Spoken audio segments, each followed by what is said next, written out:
Ya, halo, selamat pagi semuanya. Apa kabar nih? Semoga semuanya dalam keadaan baik-baik aja ya. Semoga sehat tentunya walau di masa pandemi ini. Nah, selamat datang nih di podcast kami nih. Nah, tapi sebelum lanjut ke podcast, mungkin kita lebih jauh dulu nih, mau perkenalan diri dulu nih dari aku sendiri tentunya ya. Aku Chandra Yusuf Ramadan, biasa dipanggil Yusuf, Ucup, atau Chandra gitu boleh lah, terserah gitu. Yang penting ada unsur namaku di situ. Nah, ini kan podcast ya, tentunya aku nggak sendirian juga nih. Nah, aku ditemenin sama rekanku yaitu si Trisna Seli. Dia biasa dipanggil Seli gitu. Nah, ini kan podcastnya tentang resin. Nah, untuk topiknya sendiri ini ada 4 poin yang kita ambil yaitu tentang asumsi utama, kemudian konsep dasar, dan yang ketiga itu tokoh pemikir, dan yang terakhir itu ada studi kasus. Nah, untuk penjelasan lebih lanjut nih untuk awal yaitu asumsi utama akan dilanjutkan oleh rekan saya yaitu Krisna Seli. Silahkan. Oke, terima kasih rekan Yusuf. Ini aku panggil Yusuf aja nggak apa-apa ya. Iya, Sebelumnya makasih atas kesempatannya dan makasih juga udah kenalin aku ke teman-teman ya. Mungkin aku langsung aja nih kenalin teman-teman ke salah satu teori yang ada di hubungan internasional, yaitu teori rezim atau lebih tepatnya teori rezim internasional.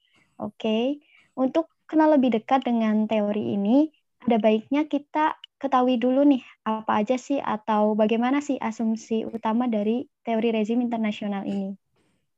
Nah, jadi adanya ketimpangan yang tajam antara anarki hubungan politik antar negara dengan otoritas politik domestik telah membuat kekacauan atas perilaku kooperatif di negara-negara maju.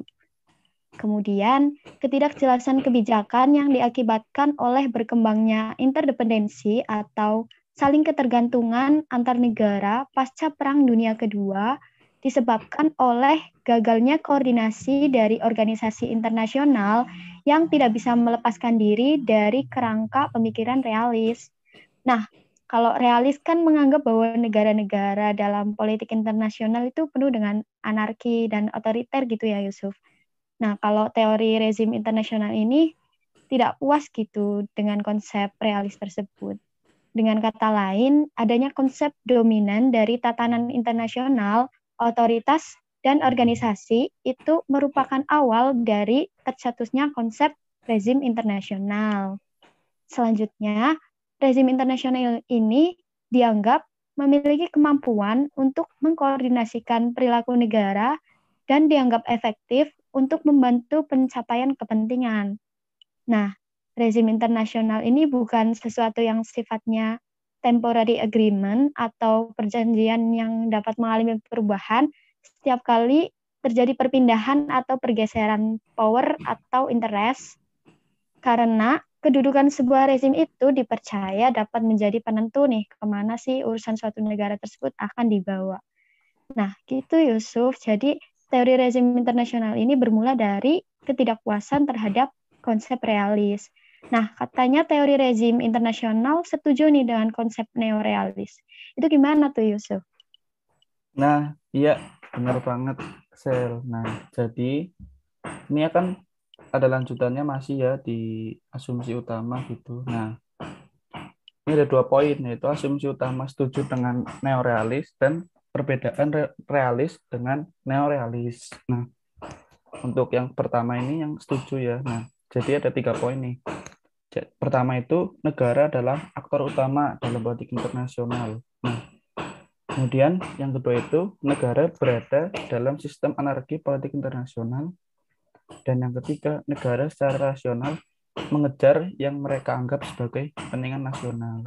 Nah, apabila eh, tidak ada aktor utama dalam rezim itu ya. Nah, maka rezim itu mungkin nggak bisa jadi gitu, nggak bisa berdiri gitu. Kan udah dijelasin itu bahwa aktor utamanya itu adalah sebuah negara gitu.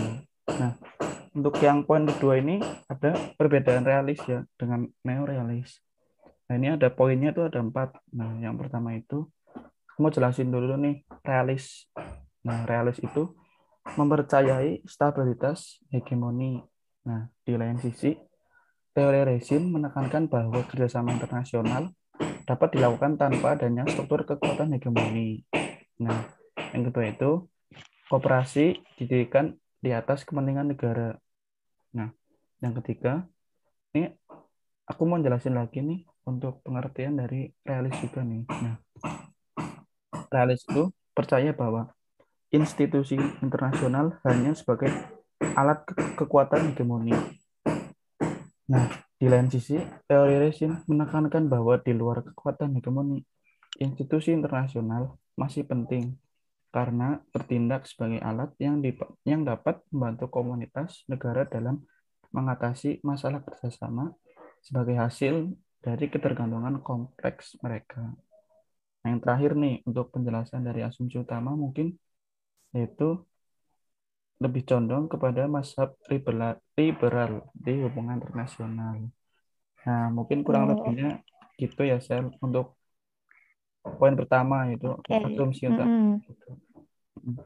Oke, Yusuf, berarti teori rezim internasional ini pada dasarnya memang lebih cenderung setuju dengan neorealis ya, di mana teori rezim internasional ini menganggap bahwa sebuah institusi internasional itu merupakan alat untuk mengatasi permasalahan kerjasama antar negara dan permasalahan ketergantungan di antara mereka gitu ya, Yusuf.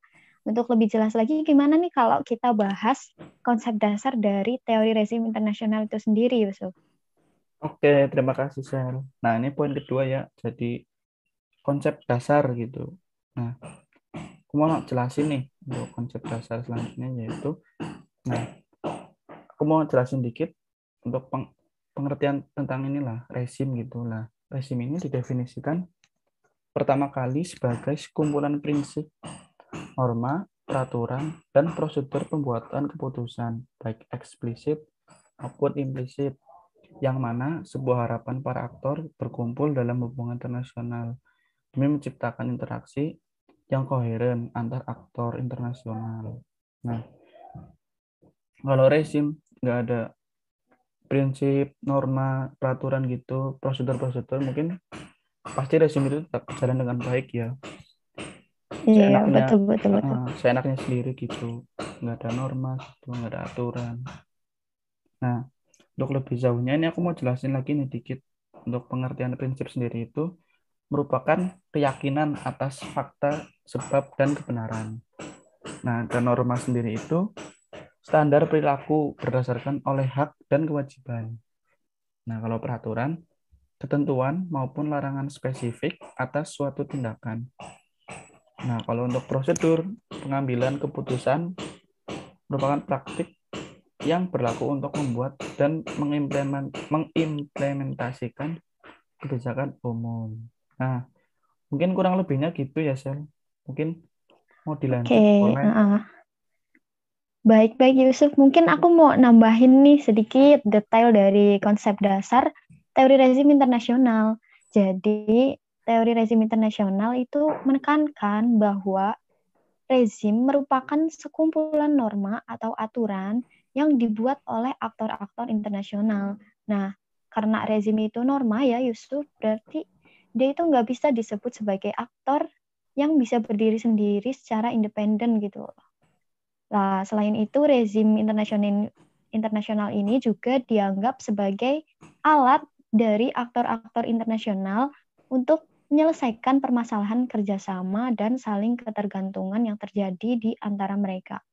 Nah, kalau kita melihat PBB ya, Yusuf, PBB itu bukan sebuah rezim ya, karena PBB ini jelas merupakan sebuah organisasi internasional gitu loh, yang terdiri dari negara-negara gitu.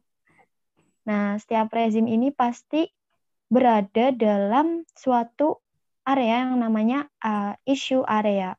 dalam hubungan internasional di mana terdapat aturan-aturan atau norma-norma yang harus dipertanggungjawabkan. Nah, isu area itu sendiri, kalau menurut Keohane, adalah wilayah problem dan isu tertentu yang dianggap oleh pembuat kebijakan sebagai suatu yang sangat terikat satu sama lain dan ditanggapi secara kolektif. Nah, kalau menurut Rosenau, bahwa isu area adalah sekumpulan nilai yang diperlakukan sebagai determinan paling penting dari pola-pola yang beragam dalam politik internasional yang tersebar di seluruh isu area itu sendiri. Nah, begitu Yusuf, sekarang gimana kalau kita bahas tentang tokoh-tokoh pemikir dari teori rezim internasional itu sendiri biar lebih dekat lagi gitu loh. Nah, oke Sel. Nah, sebelum masuk ke tokoh mikir, tadi udah dijelasin ya untuk ini ya, konsep dasar ini benar banget nih. Jadi Mm-mm. rezim itu norma gitu, aturan dan dibuat oleh aktor Ya, internasional gitu kan. Dan nggak bisa bukan aktor uh, ya, uh, nggak bisa ini loh apa berdiri sendiri gitu ya berdiri kan, sendiri ya. independen gitu. Nah, ya benar banget. Ini aku langsung lanjut aja ya Sel ke tokoh pemikir gitu. Boleh, boleh, boleh. Nah, tokoh pemikir utama dan tokoh yang mempengaruhi rezim internasional itu. Nah, ini dari Robert Cohen and Joseph. Nah, ini ada sekitar 7 poin. Nah, akan kami jelaskan berdua gitu ya. Nah, pertama ini ada mereka tidak setuju dengan realisme yang sangat berfokus pada kekuatan militer dan dimensi konfliktual dalam politik internasional. Nah, yang kedua ini akhirnya mereka membuat konsep multidimensional alternatif dari politik internasional yang menyebutkan bahwa power adalah isu spesifik dan sektor ekonomi dan sosial dapat bertindak lebih besar gitu. Nah, yang ketiga ini Cohen dan Nye melihat arena perumusan kebijakan berada dalam konteks transnasional serta berfokus pada pola-pola global dari hasil kebijakan. Nah, dan yang keempat, rezim ini yaitu faktor yang berada di tengah-tengah struktur internasional dan variabel proses politik. Nah, pasti tetap dalam unsur ini terdapat rezimnya gitu. Benar nggak, Sel? Oke, bener banget tuh. Nah, selain itu ya Yusuf, si Robert Keohane dan Joseph ini juga menganggap bahwa rezim ini dapat mempengaruhi cara-cara proses negosiasi, di mana proses itu sendiri berada di dalam sebuah isu area yang tadi kita jelasin itu, dan yang pada akhirnya rezim mempengaruhi pola-pola hasil kebijakan atau political outcomes. Nah, inilah kenapa salah satu konsep dari teori rezim itu adalah isu area. Nah, rezim sebagai sebuah instrumen yang membantu negara-negara untuk menentukan kepentingan-kepentingan bersama mereka dalam kerjasama internasional.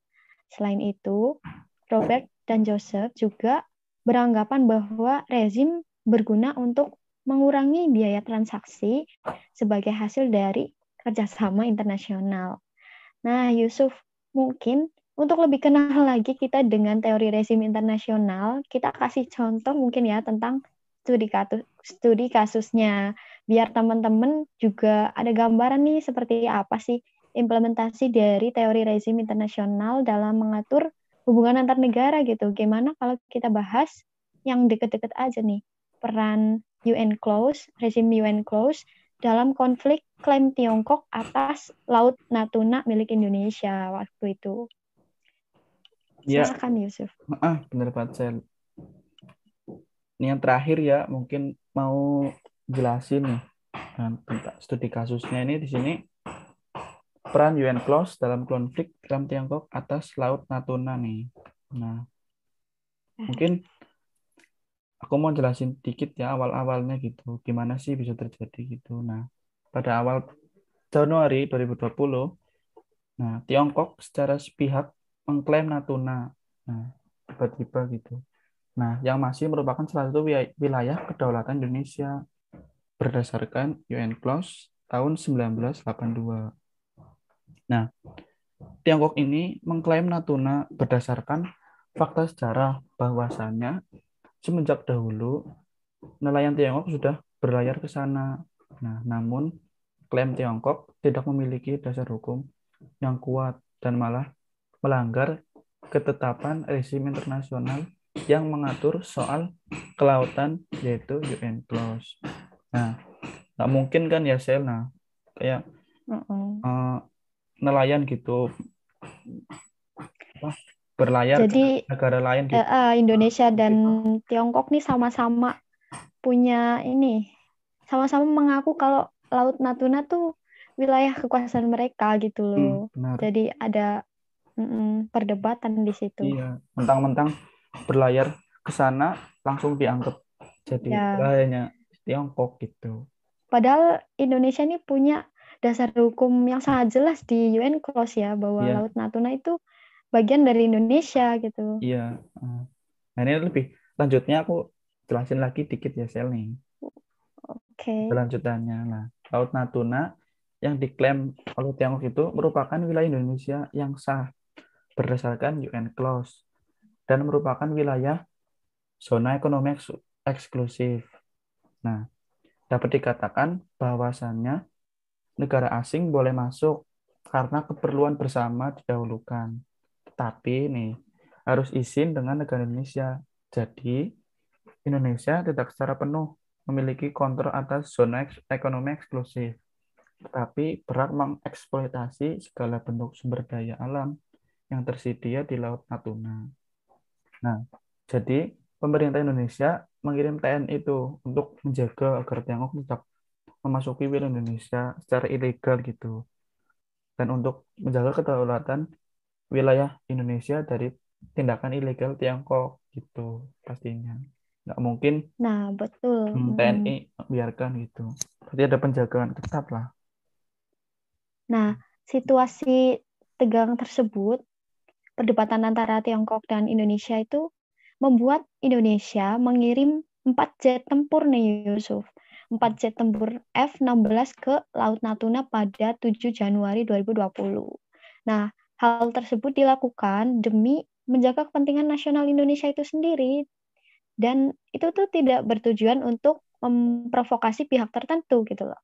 Situasi itu pada akhirnya berakhir pada 18 Januari 2020 di saat pemerintah Tiongkok itu mulai lunak terhadap sikap pemerintah Indonesia yang mendekati pemerintah Tiongkok secara diplomatik. Nah, ini mulai dilakukan terobosan diplomasi gitu ya, daripada harus menjatuhkan korban, mungkin lebih baiknya diplomasi. Indonesia memilih diplomasi gitu. Kemudian adanya rezim internasional terutama yang mengatur soal hukum kelautan, yaitu UN Clause atau United Nations on Law of the Sea yang dibentuk pada tahun 1982 sebenarnya tidak menjamin secara keseluruhan bahwasanya konflik perebutan wilayah laut Natuna tersebut antara Indonesia dan Tiongkok itu akan sirna, akan hilang gitu loh. Melainkan hadirnya rezim internasional UN Clause tersebut bertujuan untuk melindungi negara-negara dari konflik yang berkepanjangan dan dapat merusak perdamaian serta hubungan negara tersebut dengan negara lain. Konflik antara Tiongkok dan Indonesia ini dapat diselesaikan dengan adanya itikat baik kedua negara dan juga dengan hadirnya UN Clause. Jadi rezim internasional ini seperti memberi angin kepada Indonesia dan Tiongkok gitu loh, biar mereka nggak tegang. Iya, mungkin aku lanjut dikit dulu ya Sel untuk boleh dong, materinya. boleh. Nah, meskipun Konvensi Hukum Laut pada tahun 1982 telah memberikan pengaturan mengenai batas wilayah laut suatu negara dan pembagian zona maritim. Nah, namun, konflik yang terjadi antara dua negara atau lebih terkait dengan batas wilayah masih sering terjadi. Nah, dalam hal ini terjadi sengketa. Konvensi Hukum Laut 1982 telah mengatur mekanisme penyelesaian sengketa. yang terdiri dari 3 bagian, yaitu pertama ini mengatur bahwa penyelesaian sengketa dilakukan melalui kesepakatan damai antara para pihak. Nggak boleh main sendiri gitu. Nah, yang kedua ini mengatur prosedur penyelesaian sengketa yang memaksa demi menghasilkan keputusan yang mengikat, berlaku apabila prosedur pada bagian satu tidak memberikan jalan keluar atas sengketa tersebut. Nah, bagian ketiga mengatur beberapa pembatasan dan pengecualian dalam yurisdiksi untuk prosedur yang diatur dalam bagian 2 gitu. Nah, jadi nggak seenaknya sendiri gitu ya, Sel, untuk bisa ngambil Betul, betul. wilayah orang. Ada aturannya gitu. Ya. Nah, jadi udah jelas ya Yusuf bahwa peran UNCLOS ini sebatas untuk menetapkan wilayah kelautan yang dapat diklaim oleh suatu negara berdasarkan wilayah daratannya. Nah, menjaga serta melindunginya merupakan tanggung jawab dari negara masing-masing gitu loh. Oleh karena itu dapat dikatakan bahwa Indonesia dapat menunaikan tanggung jawabnya dengan baik dengan melakukan pendekatan secara diplomatik untuk mencegah konflik yang berkelanjutan dengan partner strategisnya yaitu Tiongkok. Nah, Indonesia tidak ingin kehilangan Tiongkok dan sebaliknya akibat konflik tersebut. Nah, mungkin itu studi kasus yang sangat dekat dengan kita gitu ya, dan sangat relevan dengan teori rezim internasional yang sedang kita bahas ini ya, Yusuf. Nah, iya, bener banget, Sel. Gitu. Nah, kita udah panjang lebar nih, udah lama banget bahas tentang Betul. rezim gitu ya. Dari tadi pertama itu Ya. ada asumsi utama, kemudian konsep Konsep dasar, dasar, yang ketiga tokohnya, tokoh, dan terakhir ini tadi studi studi kasus. kasus. Gitu. Gitu. Nah, untuk teman-teman mungkin semoga bermanfaat gitu ya, ambil ilmunya Iya. gitu. Semoga dapat lebih paham lagi tentang Nah, rezim internasional gitu ya. betul betul. Nah, mungkin dari aku sendiri nih, Sel, mohon maaf apabila ada kesalahan kata atau kekeliruan gitu, mohon dimaafkan gitu ya. Nah, aku juga dong Yusuf. Aku juga mohon maaf sebesar-besarnya apabila ada kesalahan gitu loh dalam menyampaikan materi tentang teori rezim ini gitu loh. Yang penting kita ambil ilmunya aja, ambil hikmahnya gitu lah ya. Nah, bener banget tuh Yusuf. Ya. Mungkin dari aku cukup, Sel. Dari kamu gimana nih? Cukup sih, semoga teman-teman bisa terbantu dalam memahami teori rezim internasional gitu loh, dan dapat lebih paham lagi tentang implementasinya di dunia internasional gitu. Mungkin itu aja sih harapan aku.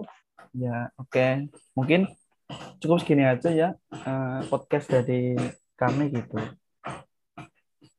Ya, mungkin sebelumnya ini mau kami tutup ya podcastnya.